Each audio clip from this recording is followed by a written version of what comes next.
Also, like Dina said earlier in the season, she's an ice queen and she's a true girl boss. She ain't gonna cry over no man.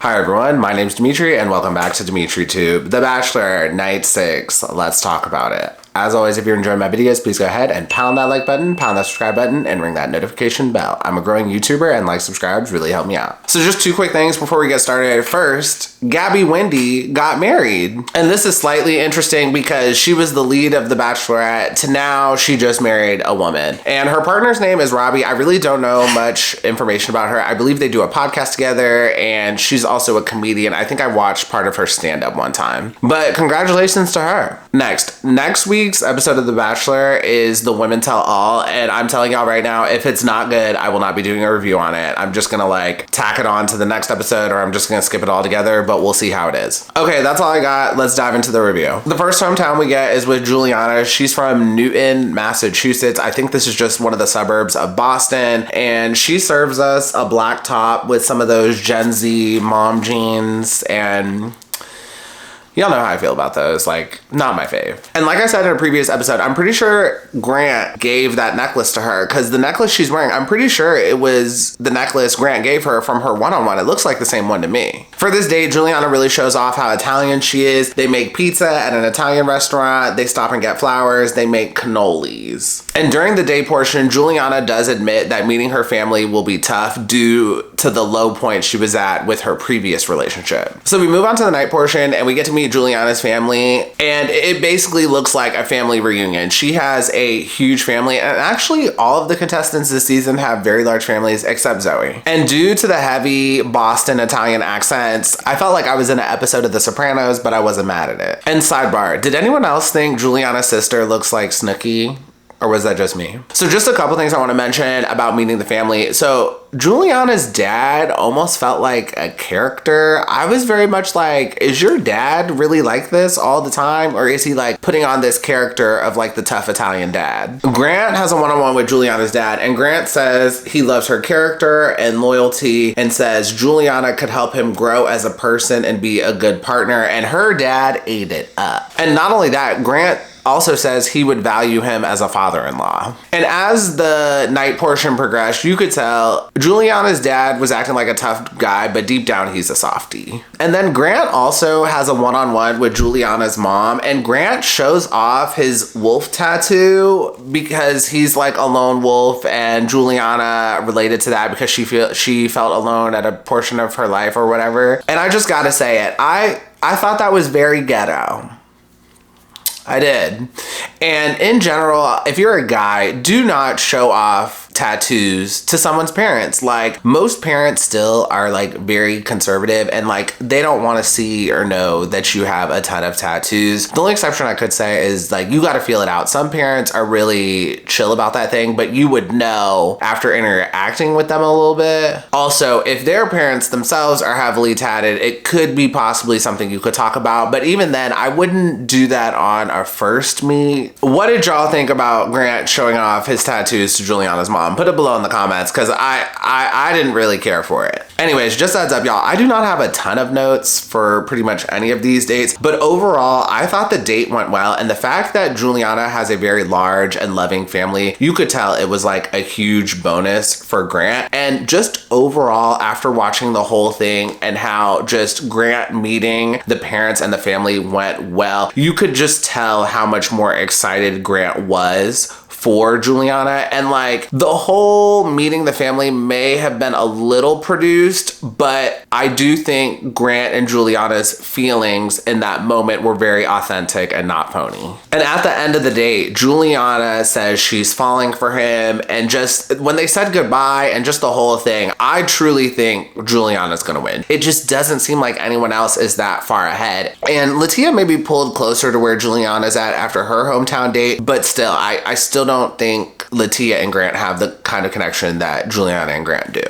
Next is Zoey, and we go to New York City. Zoey is not from New York City, but that's where she currently lives. That's where her home is now, and she says that's where her chosen family is. For the date, they do a bridal photo shoot, and I thought this was entirely too much. And Zoey is a model. She's a model and she works in tech, and this whole thing just felt like she was trying to propel the brand. Let me know below in the comments how y'all felt about this. So like, I'm not mad at it because a lot of people go on this show to like propel a brand or like for social media reasons, and she is a model and this was a great opportunity to do a photo shoot. But I wish it was just a regular photo shoot. Like, why did we do a bridal one? That's what I don't understand. And sidebar, I thought her first photo shoot outfit was cute. The normal one, not like the bridal wear. And then during this entire date, let me know if y'all agree, but Zoey just seemed off. She didn't seem to have like her normal cadence, and it could be because she's running the date versus Grant running the date, but I think it was more than that. So this may be a higher level read. Let me know if I'm doing too much, but I think Zoey wants a boyfriend, and she wants a boyfriend bad. And I think she knows she's not the one, and now she has to go through the motions of like putting on a fake engagement ring, doing this bridal photo shoot, and acting like a happy couple and doing all this, even though she knows she's not the one. And it's hitting her. Like, she wanted to be the one. She wants a boyfriend really bad, a fiance, husband, etc. And she recognizes she still may not have it after this. And in general, just watching this date, she just seemed off. Like, it just didn't feel like it was her normal self. And I truly feel like it's hitting her. Like, she's making it far in this competition, but I think she knows she's not gonna win. Next, if you made it this far in the video, go ahead and pound that like button. So later on, we go to meet the families. So we find out that Zoey cut ties with her adopted parents a year ago, and she alluded to possible like substance abuse. And honestly, I thought, how convenient. So we don't know if this is true or not. If there's true substance abuse and them coming on TV is too much, I get it. But I will say, I think it's rather convenient that this started like a year ago. Next, she knows her family dynamics. I don't know her family dynamics. I don't know her. I'm just casually watching a reality television show. But if you love this man and you want to marry him and you're about to be engaged in a couple weeks, I would have still tried very hard to get my parents on the show. I'd be like, please, it would mean so much to me if you came on this show. Especially a year is like so recent. Like, I don't know. I feel like a year, you could have put your differences aside to just come. But again, that's if there are no substance abuse issues. If it truly was substance abuse, okay, I get it, but I feel like it's not that. And then for this one-on-one, nothing really interesting happens other than Zoey tells her sister she has not had a one-on-one yet, and Zoey's sister confronts Grant about it, and Grant says it's because one of us was holding back, but she basically did a Hail Mary towards the end, but she opened up and it wasn't too late, it was right on time. And that was a really good answer on Grant's part. It was very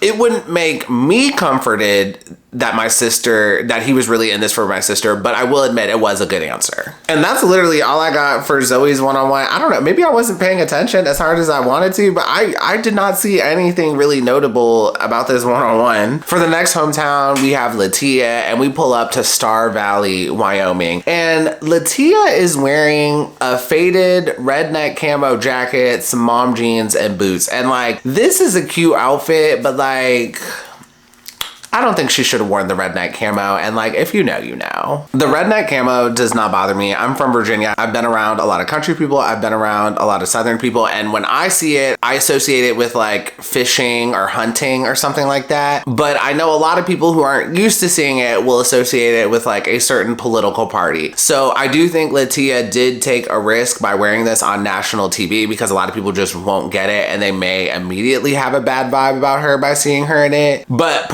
me personally, I don't think it's that deep. And going even further than that, we're in Wyoming. Like, what did you suspect? And also, that's what I call it, redneck camo. I forgot what the pattern's actually called. There's like an actual term for it. I just forgot what it's called. And sidebar, I really want a pair of Crocs with that pattern. I'm gonna, in time, I'll get a pair. I just don't feel like paying for a new pair of Crocs. Next, I absolutely love the fact that they're in Wyoming. I've never been there, but I want to go there at some point. This state is like absolutely gorgeous. Just, they're at her grandma's house. And like, do you see this backdrop? The backdrop is absolutely insane. And like, if I was Grant, that would be a huge bonus that you could just go to grandma's house in Wyoming and spend a summer. Like, that would be a huge bonus because it's just so beautiful there. That's just one of the things on my bucket list, either Wyoming or Montana and Alaska. Like, those 3 states are some of the most beautiful states in the entire country. The only read that I do have is that when you go further out west like that, usually there's cowboys, and I was pretty shocked that nobody at the family reunion was dressed like a cowboy, or at least had more cowboy vibes, and I love that cowboy look. That's one of the best things about going to Texas. I'm like, oh my god, all these cowboys. So for the date, Litia and Grant ride ponies. It was so glamorous. You have these 2 beautiful horses, and they got some pretty unique looking horses. They didn't get like a standard black horse. Like, I don't know anything about horses, but it wasn't like just a standard black or brown one. They got like this unique looking one, and then you have this gorgeous backdrop in Wyoming. I was feeling the fantasy. Overall, this whole date felt like a Christian-based movie with like a high budget. So before Grant meets the family, him and Litia sit for a one-on-one, and Litia talks to him about how she's Mormon and she's never taken home someone before who's Mormon. And this is basically the big storyline for her, is that she's Mormon and religion plays a huge role in her life. So Grant gets to meet the family, and Litia has a huge family. I can't even go over all of the people she met, but just like Juliana, it felt like a huge family reunion. So they do a cookout and they have a tug of war. And by the way, Grant's team lost so bad at tug of war. And just a few things I want to mention when Grant was speaking to the family, and this was for different people. They were like, we'll accept you. They appreciate that Grant is a man of faith, and they make it clear there's no expectation from us as long as you have core values with God. And they do reiterate Grant does not have to become Mormon. And then at one point, Grant has a one-on-one with Litia's mom, and Litia's mom says she is ready to start a family as soon as you are. And we also have a one-on-one with Litia and her grandfather, and you could tell Litia's grandfather played a huge role in her life. Like, you can just tell. And Litia tells Grandpa, remember mom brought home someone who didn't look like anyone else, and she was referring to her father that passed. And her grandpa reiterates it doesn't matter because he saw the love that her mom and dad had. And then we get another one-on-one with Litia and her mom, and this is where the drama starts. Litia tells her mom, I'm not sleeping with him, and if he sleeps with other women, it's gonna be a problem. And then she later admits that she loves Grant. And I'm not gonna lie, when I heard that, I felt like that was a personal attack against my girl Juliana. But she could have been talking about Zoey too, but it felt very pointed towards Juliana though. And just overall, that is just great foreshadowing for what we're gonna see in a couple of episodes. Litia is admitting like she's not gonna sleep with someone before marriage. I'm assuming she's saving herself for marriage. That's what I'm assuming, which is fine. But if Grant sleeps with someone else, that will be a problem. I love, this is such a great setup. And a lot of people have clocked this in my comments. A lot of people keep comparing this season to Peter Weber's season, and it truly is becoming a lot like Peter Weber's season. Like, this is very similar to Maddie Prue and Hannah Ann and Victoria F. And quick sidebar, if you have never seen Pilot Pete's season, it's currently on Disney Plus right now, so go ahead and catch up. That's a really good season. I highly recommend if you have not watched it. And overall, when it comes to this date and hometown, Litia, I still feel the same as I felt last week. Litia and Grant are a fantastic match, but their lifestyles just are not going to work. So the family continues to reiterate, we'll accept you as long as there's love. You do not have to be Mormon. And yes, it did feel a little Twilight Zone-y. It was almost a little freaky how Twilight Zone-y it felt, but I do think they were being sincere about it. And yes, Grant does not have to become Mormon. He does not have to join a church. But if they plan on having kids, I do see that being a problem, because I'm going to say this as gently as I can. When it comes to like, what's that called? An interfaith relationship, when it's two people of different faiths, I do think it can work. It's just the issue happens when you have kids and you're not on the same page. To me, it seems like Litia very much wants to raise a family in the church. She wants to be heavily involved in the church. She wants a lot of that. And yes, the family is saying we'll accept him. He doesn't need to join. But if he doesn't, I feel like Grant will be left out of a lot of things, and that's going to be a problem. Next thing I need to mention, it was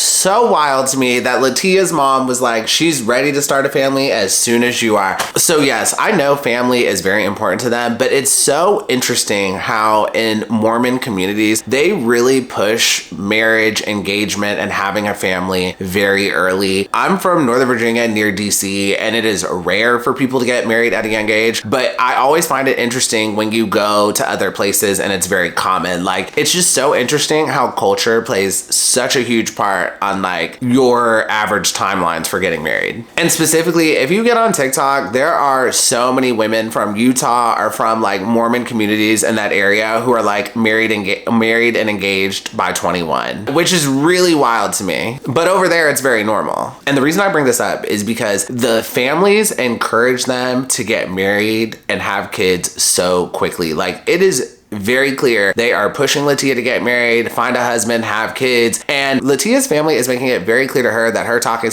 clock is ticking and the window is running short. And it's just wild to me how much pressure families can put on a daughter like that. And not only that, they're putting pressure on Grant. Like, y'all literally just met this man today and you're already telling her, oh, by the way, she wants to have a kid soon. Like, what? And it's wild because the same thing is happening on Love is Blind this season. If you're watching, they're in Minnesota, and it's very clear that like a lot of the contestants, their families are pushing them to get married and have kids and to like hurry up about it. And you could tell some of the contestants are not making solid decisions because they're so worried about just settling down and starting to have kids. Like, a lot of them feel like their windows are closing. And it's so interesting to me to see people from these places where that's more of a thing. And lastly, we have Dina, and we are in Chicago, Illinois. So Dina's dad is a pastor, and her parents do not want to meet due to the optics of Grant dating 25 women. First of all, let me just say, this was some very missed promo for the church. Next, Dina has like 11 or 12 siblings, and it's wild to me that she couldn't convince any of her siblings or their families to come on the show. Like, so the excuse for the parents makes sense, but like, you couldn't convince any of the siblings? That's kind of wild to me. I'm gonna go ahead and say it. I thought that was a little sus. So I only have one sister, but I feel like with siblings, like, especially with that many of them, you can call in a favor if needed, unless the siblings truly do not rock with you. And like, that's the only reason I thought it was a little sus. I was just like, I hate to say it, y'all, that just seemed a little sus on Dina's side. And don't get me wrong, if you have 11 siblings, you're not gonna be super close with all of them. So let's just say she's cool with like 5 of them. And then out of those 5, 2 of them are out of town or just don't live nearby. I don't know. I still feel like you could have called on someone and they would have showed up. But again, I thought it was sus. Let me know below in the comments if you thought it was sus. Just put it below. So for the date, Grant and Dina go to a pumpkin patch. It's almost like a fall festival. There's like games and a lot of like fall themed events. Dina introduces Grant to a lot of her friends, which is cool, but it's not the same as like meeting someone from the family. And overall, this date just felt like any other Taco Tuesday back in Chicago. Overall, Dina did a nice effort, but the date just felt so unserious compared to the other ones. And at one point, one of Dina's friends asks, "Are you in love? Falling in love? Are you vibing?" Like, this is just not serious. And I truly felt bad for Dina because I'm pretty sure this left Grant with more questions than answers, and family is super important to him. He's made that clear from the start of the season. So I'm pretty sure not being able to meet any of her family that she even mentioned about having a big family, like not meeting them was like, it definitely hurt her. And shortly after, Dina does end up spiraling a bit because Grant didn't get an opportunity to meet any of her family. And then after that, Grant gets to have a one-on-one with Joey Graziati. And like, when Joey came on the screen, was I the only one like, it's Joey? After that, we move on to the rose ceremony.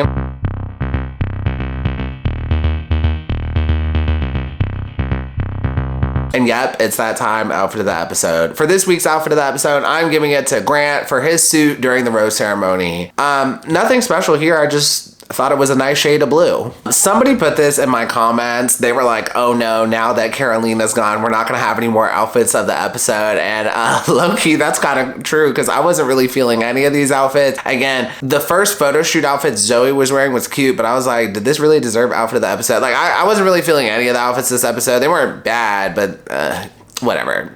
If y'all think something should have won that I didn't point out, put it below in the comments. So during the rose ceremony, we find out that Zoey, Litia, and Juliana are all in the top 3. Zoey still being here was a slight gag, but it's really not that surprising. Whether it was Dina or Zoey, I don't really think it mattered. And now that we're seeing more of the season, I think Zoey did make a little more sense. Anyways, so Dina gets eliminated and she doesn't even cry in the Uber XL. I think mainly because she knew it was coming. Like, after she spiraled from Grant not meeting her family and then talking to Litia and Juliana and Grant loving their families, like, I think she saw this coming. Also, like Dina said earlier in the season, she's an ice queen and she's a true girl boss. She ain't gonna cry over no man. Anywho, that's all I got for this episode. And can we just skip the tell all? I'd rather just go to Fantasy Suites, but we gotta do this tell all, so we won't get Fantasy Suites for another 2 weeks.